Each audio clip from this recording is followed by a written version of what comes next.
Hey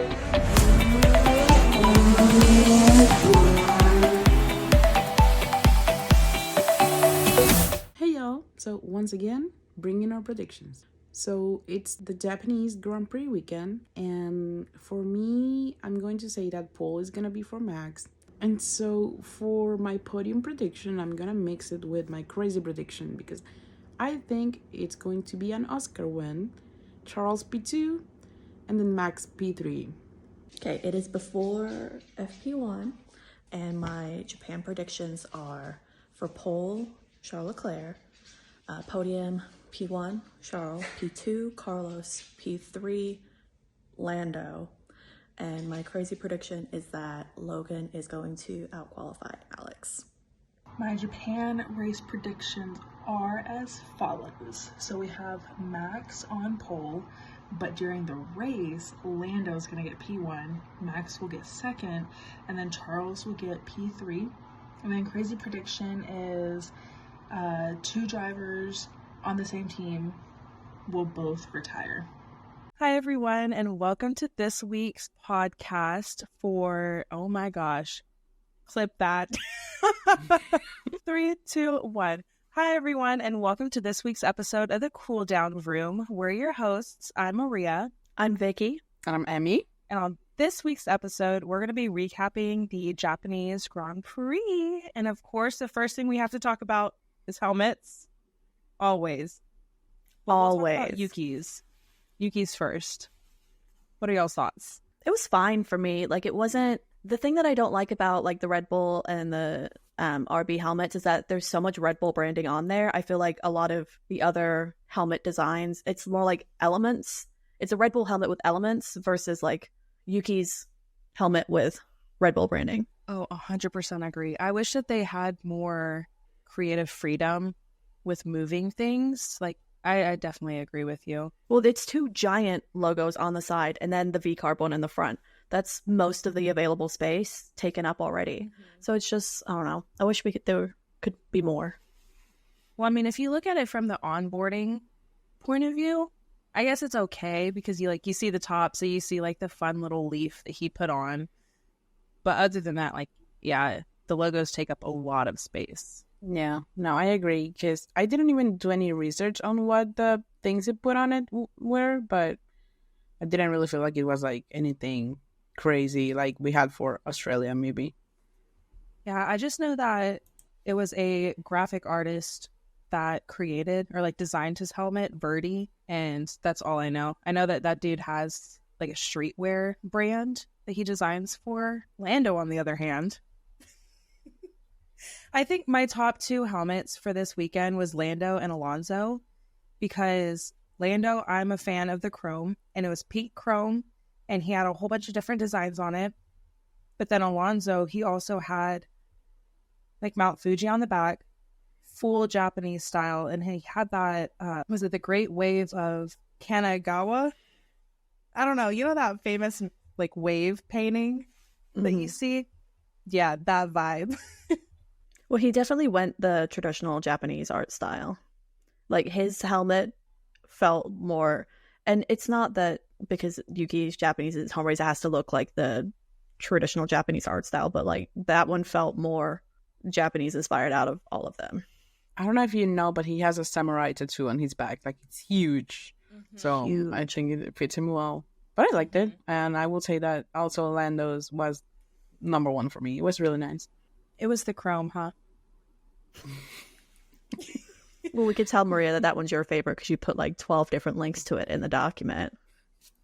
I wanted you to have different profiles. From points on you. Well, especially because Lando's post, the design of the post was like with all the lights. Like, I couldn't even tell what the helmet looked like. I just want to say special mention to... I forgot his name. What's his name?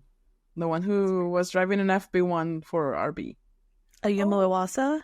Ayumu. Yes. A special mention to Ayumu because his helmet was hilarious when you were looking at his onboard with the little monster on top. That was amazing. I had to take a double look at his. But then Charles, he also had a new helmet design as well to commemorate Jules. and it looked really nice. And it had Jules's number 17 on the side. A lot of chrome. I feel like chrome was the thing this weekend for sure. Yeah, the helmet felt like a really good mix of him and Jules, especially because Godfather, all that, and how prominent he was in his career. It still felt like a Charles helmet, but it also felt like a good representation, at least to us, like as fans and outside observers of Jules as well. Mm-hmm. And only one of the liveries were updated for this race, which was McLaren, and they had a local artist come in. I loved it on track. It looked so good. I was iffy about it when I saw the pictures. I'm like, oh, okay, like it looks fine. It was nice, like it was fine, but then seeing it on track, I was like, okay, this was definitely suited to be on track. Mm-hmm. It looked really good. It looked good.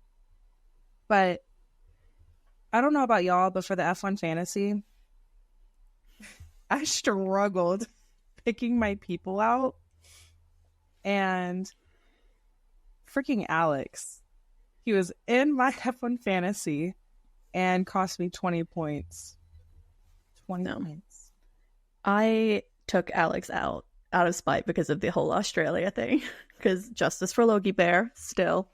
But I took him out, and I took a couple people out just because I was like, I don't know, I'm not feeling those vibes this week, because my fantasy teams are like pure vibes or like just random themes. Like the team that I put the least amount of thought and effort to is my team that is winning right now. I do have our scores. Oh no. So, who's Vicki, winning? You're standing. Me. Vicki, you have 458. And then Emi, you have 640. And then I have 799.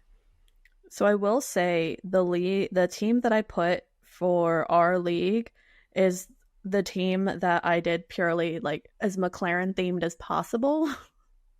And I refuse to change it.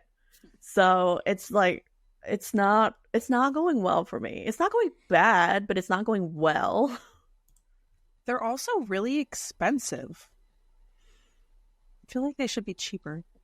It's like, yeah, it's why I have Oscar, Lando, Alonso, and the McLaren car, and then I could only afford Logan, the Williams, and Kevin Magnussen. That's all I could afford afterwards. Okay. Moving on. Did y'all see that Pierre released his new merch collection? Yeah, and I want all of it. I want his face, his as a child in 3 different photos on shirts to wear forever and ever. I want to know like what his thought process was to create that.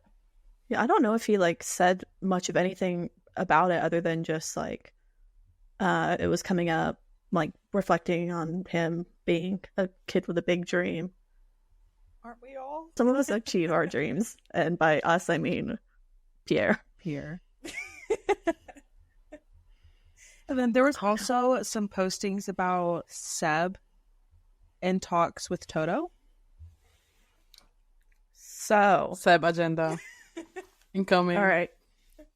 So Seb did like 12 billion different interviews this week because he was talking a lot about like his biodiversity program and moving the bee hotels from the track to the Amada Bee Farm. So there's 3 of them that are still left at the track. People are always asking him like, when's he going to come back? Like, what's he going to do? This, that, whatever.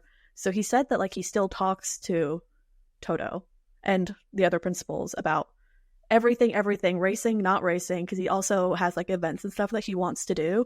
But naturally, we're all on the, Sebastian Vettel to the Mercedes seat agenda, or at least I am. I'm on Sebastian Vettel in a car agenda, but there's this cute thing about like his kids who are saying that like they loved how things are right now. So I really don't think he would jump into F1 next year on the pure sense that part of the big reason of why he left was to spend more time with his family. He's got 3 young kids growing up. So like 2 years off and then just abandoning them for 24 race weekends. I don't see that happening. I do see WEC being more likely to happen just because there are a lot fewer races.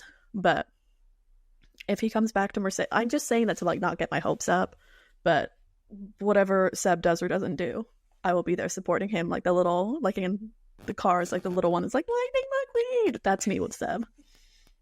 I wish that I got into F1 while he was still racing in F1. I'm upset with myself. I watched F1.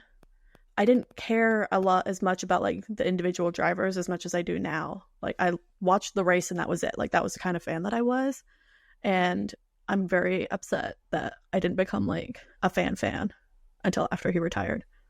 But I go back and watch his old races all the time. And you know what? That's what counts.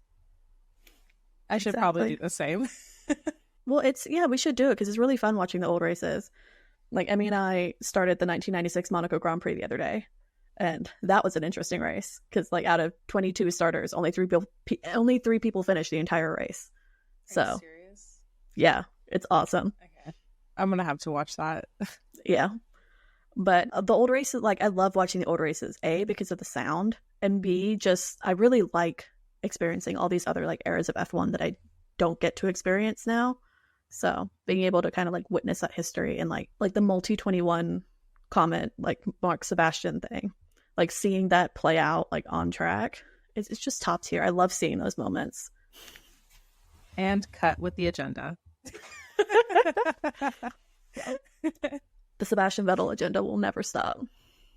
And that's okay. I'll listen to it. It's fine. Yay. Maybe I'll join in. I'll get you there. Y'all hear that Williams is not going to have a chassis, an extra one, until Miami? Yep. How crazy is that? And they don't have their upgrades anymore either because both cars crashed. They're making some interesting decisions lately that are making me feel not the happiest with the team and with their team principal. Will Buxton's comment in the post-race show with James Vowles being like, "We hope to see you with 2 cars in China," cracked me up. His face, It like, was just so funny. One thing, I don't know if you guys saw that next race is a sprint weekend. It's China. They're only going to have one practice, being a track where people who have been in F1 for a long time haven't been in it for like 5 years. And new drivers have never raced in that one. So it's going to be interesting to see how it's going to go for them. Like, I mean, it's nothing compared to like a sim. So I'm really looking forward to see how it's going to be like actually on track. Because one practice. I want to know what it's like as an F1 driver driving it, like you said, because whenever I played it on the F1 game, it was the second to last corner I can never make, ever. Like, I've not made it once. I always go off the track. So I want to know how they do it every single time and stay on the track. Impossible, dude. Impossible. I will say they are professionals and you are not. Like, I'm just throwing that out there as well. Like, it wasn't as if you were like so close to getting an F1 seat and like that was your downfall, was that second to last turn in China. I also want to say I am using a controller, so it's completely different too. But it'll be fun. I'm excited to see everyone race on it. I find it interesting that the track that hasn't been there for 5 years is like the first sprint race of the season. Like, that was a choice that they made, and I'm here for it as a fan. Like, I've always loved sprint races, but I know that they are very divisive amongst the F1 community, and especially among some of the drivers, most of the drivers. Max has very strong opinions on sprint races. I'm intrigued for, like you said, like a lot of them haven't raced in China, and the ones that haven't done it in 5 years. So one practice and the sprint and all that, and the new sprint format, which interesting. Fingers crossed that nothing bad happens. How do you guys think it's going to go when it comes to like safety cars? Do you think we're going to see a lot of that in China? Potentially. Yeah. I think we're going to get our fair share of virtuals at least. My and track prediction is limits. that there's going to be two physical safety cars. Because there's a lot of places that you can definitely go off. Oh, like the second to last corner? For us commoners, for them, I don't know. But if it were me, I know I would need at least 2 safety cars, physically. That's a very high opinion you have of yourself as a driver. I know, it's not that great. So, FP1. FP1. I I'm not gonna lie, FP1 and FP2 made me real mad because FP1, Danny didn't drive because Emma was doing the rookie practice test, which was very, very early in the season for them to do that. But home race, like, I get it. And then Logan didn't drive in FP2, so I was awake all night for no good reason. And nothing happened in FP2 either. But back to FP1. Yeah, no, it was super boring FP2. I think I ended up just watching the highlights because I looked online and I saw a caption that said very uneventful, and I was like, not watching the whole thing. I mean, how many people got to set times? Like 7. 4? Yeah, it was like nothing was happening. And I didn't even... The RBs did it like right at the beginning of the session. And then Oscar and let everyone else out in the last like 5 minutes. But most people would do an out lap and be like, oh, it's too wet for slicks, but it's too dry for wets. And no one was doing anything. But yes, stayed awake 2 a.m. for that. I do have to say that I was really confused because I didn't notice that it was raining, and I was like, why are they not in their cars? Like, what's happening? Did I miss something? And then I noticed, but I did set up an alarm and woke up at 1 a.m. to watch it. And I'm like, did I really wake up for nothing? I will say there was a clip that like Lando was just full on asleep in his car. I don't know if he actually was asleep, but he was like dead asleep sitting in his car. It's so funny. Oh, I can cross it off my bingo thing then. You have Lando sleeping in the car on your bingo board? I do. Well, not in his car. It's, let me find it. Lando catching Z's. So literally anywhere. I'll make sure. Look at that. We'll make sure we find it so that Emi can also insert sleepy Lando. But because it's all too much for little Lando Norris. What? Okay, I guess we can just talk about the race now because practices didn't really give us anything. At the beginning of the race, we had an incident. We did. Lap freaking 1, which I didn't realize it had happened. Yes, and then she did on the track. Yeah, first lap, crazy. Didn't realize it had happened until they had said it, and then they did the replay of it, and I'm like, what the heck even happened? Insane. Yeah, I don't even think they noticed it either, because when the yellow flags went out at first, they're like, oh, and something's happened. The yellow flags are out. Alex needed to crash the other the other Williams chassis, and took out, okay, it was a racing incident. He and Danny took each other out. But that was not fun for either of them or for my fantasy team. But girl, same. I feel that. I took a double hit with that. So did they, but but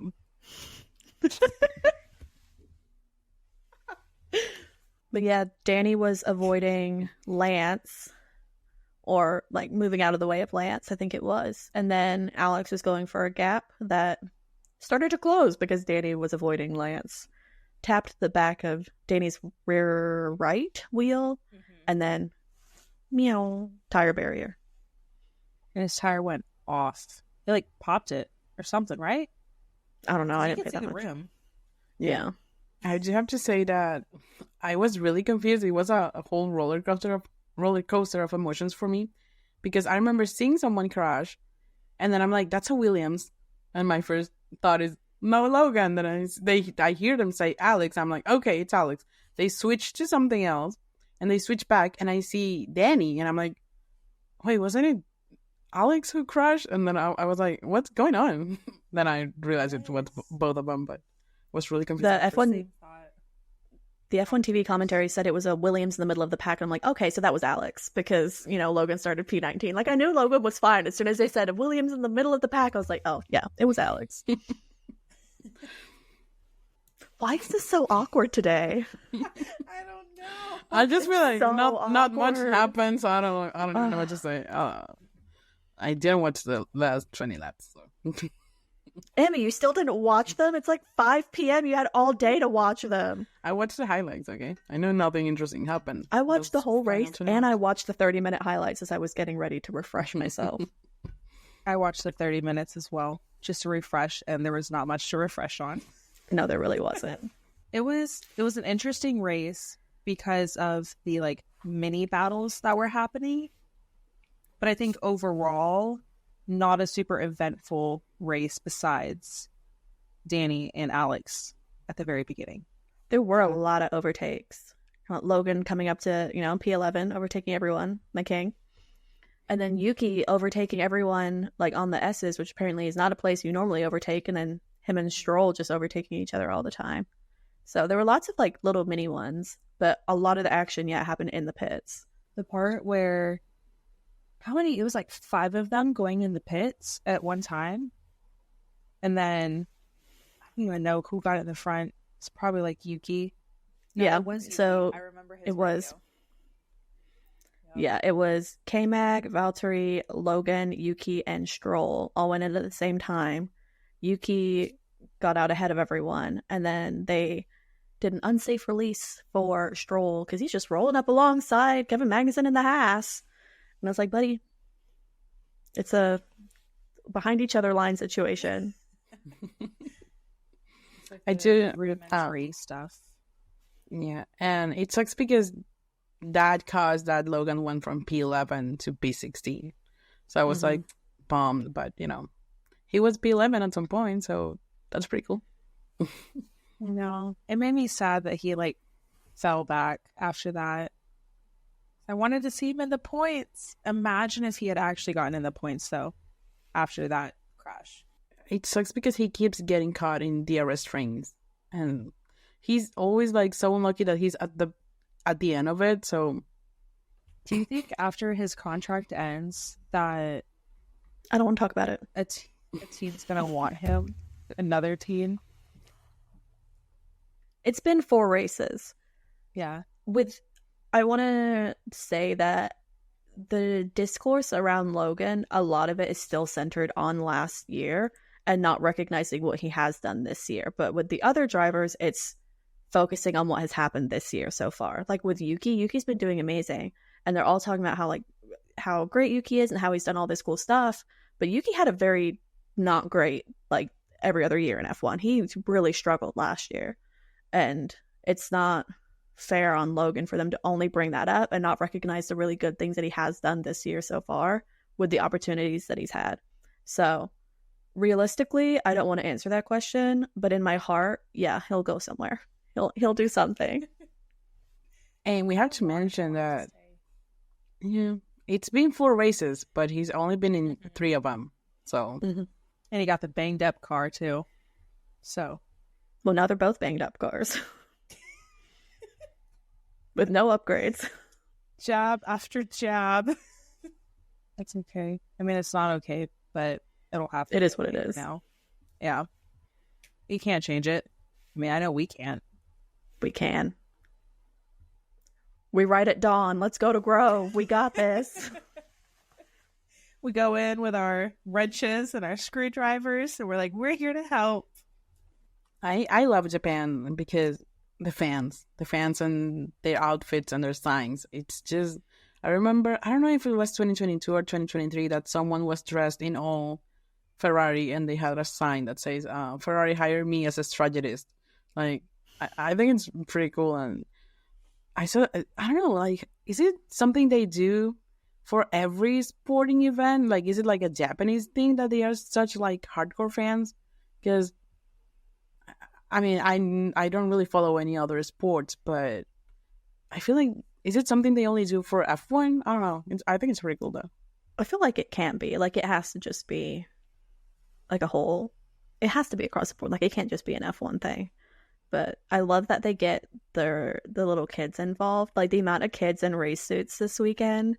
And then the little kid in the George shirt that did the pose with him, and Lewis took the picture. Adorable. That was such a top tier moment. I remember saying last year that the Japanese fans were just like unmatched with like their kind of like their dedication and like their creativity when it comes to outfits and stuff like that. And then there's the guy that had the Red Bull outfit, and then it became the Aston Martin one.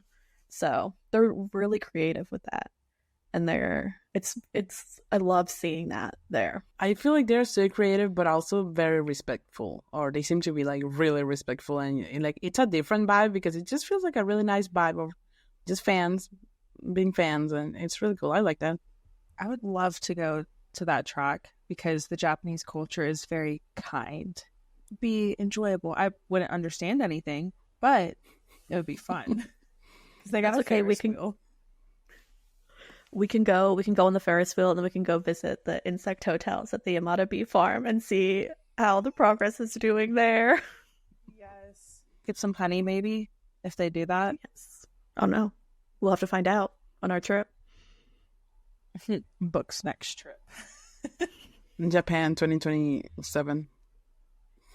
At this point, it's going to be like 2035. Like, I have so many like random things. It's like, oh, we'll do that one this year. We'll do this race the next year. I'm like, I'm running out of years and I'm running out of races. I was like, what's 25 and 26? 25 is Monza. 26, I don't remember what 26 had one. I don't remember what 26 was, but 25 was Monza. Because I wasn't supposed to do anything this year to save up for 25 and Monza. And that's going well for me. When is Monza next year? Like, we don't know, but like, when is it this year? September, late August, early September. Oh, you'll have time to save then. If I don't do anything, you know, at the second half of this year and the beginning of the next year. See, I can't even say that I'm not because all my trips are so spontaneous. I don't have much planning that goes with it. I'm like, ooh, this looks fun. Booked. And it's a problem. Click. I do want to try to do Miami next year. Just I wanted to this year, but work and stuff. But I feel like we're lucky that we get 3 races here in America. I know some people are not really fans of it, but as long as we have them, I feel like it's cool that we can attend those races. But I don't know. It's Miami after China, right? There's nothing in between. I have entered so many giveaways. Same tickets to the Miami GP. So I'm like finger crossed that I win. Same. I get to go to this dang race. But you know what? I have no PTO to use because I'm using it all on the trips already planned. It's okay. I'm going to the Miami race. I'm still entering all of these giveaways to, you know, get the VIP experience and have them pay for it so I can cancel my flight. Hey, there's even one to win a hot lap. A Pirelli hot lap. I entered that. So, like, literally any competition I see, I enter it. And I'll tag everyone and their mother. I have no shame. We know. Hey, that's how you won. Our Instagram, like, DMs is just Maria tagging me and, like, all these giveaways. And it's, like, maybe, like, one reel or, like, one post and then giveaway. Honestly, you know, you gotta do what you gotta do to win. Like, you won that K-Swiss McLaren one. I won that V-Carb one. So, RB, my bad. V-Carb. I mean, it's your turn to win. I know. That's a good thing when you send them because then I'm like, hey, I like this. I'll go and tag someone too. So thank you, Maria. I don't even care what it is. I am entering. If it's F1 Even if it says down. that she doesn't qualify, she'll still enter it. Oh, 100%. The Oscar one that was only for Australian people, she's tagged like so many people. I'm like, did not care. Nope. You never know who's going to be over there. Hey, that is true. Maybe I'm in Australia. How would they know? They'll know. I wonder how they will know. They'll just go to my Instagram and they see every single US location. Not a single one in Australia. But did you have to be? Did you have be to a be resident of Australian? Australia? So Yeah, not just happened that G just happened to be there, right? Because if you were there for the race? But you're not an Australia resident, so it doesn't matter. We need to make friends in every country. We're getting there. I entered the Silverstone one. And then Vicki, you had said, oh, but they don't even pay for your flight and accommodation. But they pay for the VIP. And you get like an Oscar front wing thing signed. And some sunglasses. My dream is to have an Oscar signed front wing plate from McLaren right here. Like, that's all I want. I'll dangle line from the ceiling so it's right. I'll just put it down every time we record. Imagine. I had my non-F1 friend sign up for it. And she was like, if you win, are you going to bring me? Without any hesitation, I was like, no. She was like, why? And I'm like, you don't even watch any F1 stuff. And she was like, yeah, but I'm there for the vibes. I'm like, this is not a vibes thing. This is Silverstone. This is iconic. I would bring someone who is into F1 and wants to enjoy it because I know they would enjoy it because they watch the sport. But that's just me. That's Vicky. I remember she joined one that was like for sandboard. It was one. I don't even remember what race. And you told me I sign up if I win, I'm taking you. I'm like, Vicky, I don't have a passport. Like, Oh, it was sure? it was the Red Bull launch as well. Mhm. Like the regular Red Bull That one. one, yeah, not a race. I was like, Emmy, I'm gonna take you. And then I was like, wait, no, I can't take Emmy. No. That was hilarious. Wait, if it's inside the US, can't she go to it? Or It was in that? London. It was in London. Milton Keynes. Yeah. Just kidding. I got my passport. My favorite thing is that I got you, Maria. But my favorite thing is that because I'm a UK national, like I can enter those ones for, UK nationals. Because a lot of the Red Bull ones are like that. And I'm like, I got you. Imagine if you actually win. No. Hold on. Let me rephrase that. Imagine when you actually win. Thank you. Thank you. Because it will happen. It will. I mean, it already happened, so why not? And it's going to keep happening. That's I true. want to go whenever they do like the random car shows, like showings, like they did in Chicago, and they just had it on a train. I want to see the show runs. Yeah. Yes. I almost went to the one. I almost went to the one in Nashville, but it was the week before CODA. And I was like, I cannot justify driving to Nashville because it's not that far of a drive, but I couldn't justify like driving to Nashville and driving back the week before. I was like, I'm going on this like big trip down to Texas. It's like, I can't justify that this time, but I really wish I'd just done it anyway. Because Danny was there, right? Driving. Yeah. He was the one driving the show car down the streets of Nashville. Yeah. If they do it again this year, I'm definitely going because that's only going to be a 2.5-hour drive from where I'll be living. Now, back to the race. I will say, my sweet, perfect baby angel, Charles Leclerc, going from P8 to P4. Love to see it.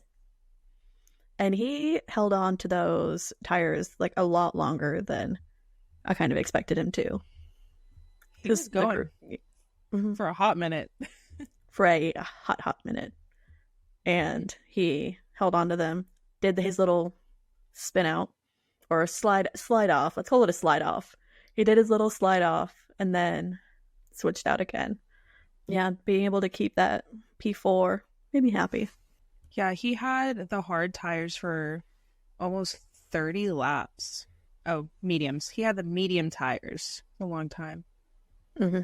Did you guys watch the cool down room? I saw it as a meme that they were saying like double murder because Max says something to Carlos about his tires like not doing good, and he's like, like poker face, like, well, thanks. And then right after, Checo's like, oh, Charles was drunk today. And he was like, like, thanks, I'm here. I'm the one who's here. Like, you could see it in his face. It was, I don't know, it was hilarious. They really wanted Charles to be in there. Yeah, we need a let's stop and podium. We only have one this year so far. Is the only one? Yeah, last race. So yeah. No, last race. No, because Max DNF. No, the one before then, the one where Carlos wasn't there, Australia. No, whatever. I don't know what I'm talking about. There was one. I don't know what's happening. I know there was one. Did I? Yeah. I guess. I don't know. I don't know what's going on. Don't talk to me. I give up. But yeah, we need more Verstappen podiums because I need Max to stop correcting where people stand and let Charles stand wherever Charles wants to stand. That's so cute. I love that he does that. It cracks me up in the best way. Hey, if we want to talk about cute, Max and P this weekend, it just my heart. Adorable. I can. It just you could hear her saying Maxie. During the national anthem, just hearing her go, and I put it in the group chat. I'm like, that's P, and they're like, how do you know it's P? And I'm like, well, one, there were no other little kids shown around that area, and two, it has to be P. Like, even if it's not, I'm manifesting that it is, and then it was. Did What's kind they? of funny about her is that whenever she first started yelling, I was like, oh my gosh, this kid during the national anthem. Then I noticed it was her, and I was like, ew. Oops. Did you see that they interviewed Max and they asked him about P being there, and he said that she asked him about why he retired in Australia, and he told her like the car caught on fire, and then they brought her to this race, and they were like happy to see that everything went well because they didn't want P to feel like she was like bad luck, and I was like, that's so adorable. And then her, when they were getting out of the cars at the end, and she was also cheering for Checo as well, like yelling for Max and for Checo. It's like, that's just so cute that, like, you could tell that she was just living her best, like, motorsport life right there. And it was amazing. But then my other favorite person at the end of the race was Mark Webber doing the post-race interviews. That's all. Just Mark Webber. The Mark Webber agenda, the Mark Webber agenda is so real. Honestly, and I think I said this like 35 times before, but I'm going to say it again. The like 2008 to 2014 era of F1 is one of my favorites. And Mark Webber, Jensen Button, Sebastian Vettel. The old people. Old? Excuse Wow. you. Excuse you. Just because she's what, 24, 23? Me? Yeah. She's 26 and I'm 27. I have to say that this race was, I feel like it was not boring, but like not so much happened. But at the same time, the things that actually happened, like all the overtakings and stuff, made it really interesting. So I don't know. I'm really excited about China because I feel like it's going to be eventful. It's the first sprint weekend, so we get more action, which is exciting. And the first Chinese driver to race in China. I just hope, what's the name of the team? Stake. They can figure out their pit stops because they've been doing not good this season. They had a pretty good pit stop. I think it was like 4 or 5 seconds or something. So for them, it was good. Like in, the general F1 pit stop, it was not that great, but it wasn't 51 seconds. So, baby I steps. think it was, I don't know if it was Joe or not, but someone had said that they do the pit stop practices and they do good in them. But when it comes to the actual high pressure race pit stops, that's where they choke. Mm-hmm. I don't remember them doing as bad past season. So is it that they changed their whole pit stop team or something? Because why are they doing so bad all of a sudden? Like, if it's the same people? I don't know. Maybe the colors throw them off. Go back to being Alfa Romeo. All right, Emi, take us out. It wasn't that it was like you guys were saying, it wasn't that it was a boring race. It was just lots of small things happening and not bigger things, or at least stuff that I wasn't personally following. Yeah. I mean, there was one part where George was trying to be a hitman on my man Oscar. What's new? That made me so mad. I'm just glad that their cars didn't touch. I did read the FIA document for that, and it mentions that both Mercedes and McLaren agreed that there was nothing, like it wasn't anyone's fault. So that's good. Teamwork. Maria's not the FIA though. Maria has her own thoughts and her own feelings. If it was me, I would be like, penalties, hand it out, George, 5 seconds. My golden boys, got to stay away from them. But that's my golden boy. Okay, Emi, we get it. Yeah, all of her faves are the ones that are menaces on track. Hey, not true. There's Logan. That's a problem, Emi. There is Logan. Gosh. Okay, He's just a cute little butterball that keeps getting himself in sticky situations. What? Like I said before, I'm excited for China because it's the first sprint weekend of the season, so I'm looking forward to it. Once again, thank you guys for joining us today. You can find us on Instagram and YouTube at Cool Down Broom Pod. That's Broom with 3 O's. And if you like this episode and want to hear more from us, please leave a review and we'll see you next time. Bye.